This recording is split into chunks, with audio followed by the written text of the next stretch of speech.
the Ashes, Australia versus England. Thank you for joining us again on the channel. I know what you're thinking. Yo, it's day 2. Why didn't you say something on day 1? Well, I was a little surprised what happened at the end of day 1. So I just wanted to, wait and see exactly what would happen at the end of day 2. So here we are. All right. If you want to start a test match in any way possible, you can think about, you need to go watch Pat Cummins versus Zach Crawley, ball 1. Because if you haven't, let me tell you, this is how it went. Pat Cummins up the wicket, bowls. Zach Crawley, boom! Bashed through covers with disdain for 4. Exactly. Ball 1. Crawley wasn't playing around. In fact, he made a good, well-played 61. I think that's really good for his confidence. Joe Root, 118, not out, by the way. Johnny Bairstow making his comeback, 78. England, 393 for 8, declared. That's right.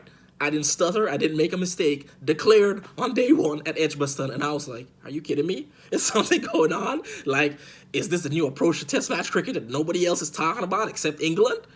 Well, it seems so. Nathan Lyon, main destroyer, 29 overs, 4 for 129. Yeah, he was beaten, well, with this whole baseball and basketball cricket, however you want to say it, going on with England right now. It makes you imagine and wonder, okay, are they just trying to bring test cricket back into the fold by just making it exciting, making it fast? But we don't want a 3-day test match. That's all I'm saying. We don't want a 3-day test match. 5-day test matches is where it's at, because when it comes down to that last day, you're like, whoo, who's going to win it? Who's going to take it? That's what we want. That's what we always want. But Root, congratulations, man. I have to say, I think for a man who was really trying to find himself again, that little stint in the IPL, not playing as many matches, but that little stint, I think, just helped him refocus and get that vision back. And he delivered, man. A well-played 118. Bairstow coming back with 78. And as I said earlier, the Bairstow's coming back from injury. He's out for a while. But, he's back. And Zach Crawley with a well-played 61, I think that will really boost his confidence. Australia, the bowlers are really taking to the sword. They actually ended day 1 on 14 without loss. So, pop into day 2. And this is why I waited, because I was like, is something really going on? Day 2, Australia comes out. And you know what? They have their reply. That's right. In fact, they're only 82 runs behind. They closed day 2 on 311 for 5. Khawaja, what another brilliant century. Look, I can't tell you, man. All I got to say is when Khawaja comes, like, no matter where he plays, he's determined to make runs. If he fails in a series, he's going to come back the next series super determined. Travis Head once again with another 50. Alex Carey with another 50. But Australia fighting back super, super strong, man. Khawaja is 126 not out. With him is Carey on 52 not out going into day 3. So I'm kind of like, England, really? Shouldn't you have at least let yourself get bowled out, man? Like, make it past 400 at least before you do anything like that. Anyways, Australia only 82 runs behind. Like I said, Head made a solid 50. Broad has 2 for 49. Most successful so far. Then there's Moeen Ali. He has 2 for like 100 and something. Pretty expensive.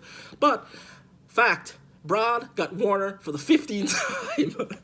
Warner, man, you just gotta stop. You gotta stop giving him your wicket. I don't know what to tell you. Like, stop giving Broad your wicket, man. Like, he's making history of you. He's gonna tell his kids freaking stories about you. Oh, come on. Warner, get it together. Give Anderson your wicket. Anybody else but Broad. You don't need to give Broad your wicket anymore. But Broad's been really good, economical. I think in these conditions is where Broad strives. The pitch isn't playing bad at all. Pretty even. I mean, it's only a day 2 wicket, so it's pretty even. So I'm kind of excited.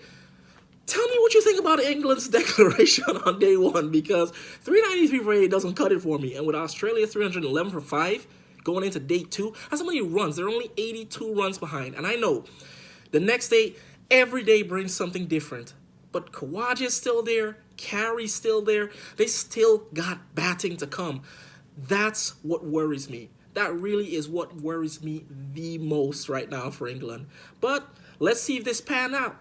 Let's see if that gut feeling to declare on day 1 pays off for England. I don't know. I like the whole bringing the excitement back to Test cricket, but let's not play. Let's not be too stupid about this. Blank. Okay? What do you think about Stokes' decision to declare? What do you think would happen to Australia? You want to find out more? I'll be back here tomorrow again on We Talk Cricket, so don't forget to join us.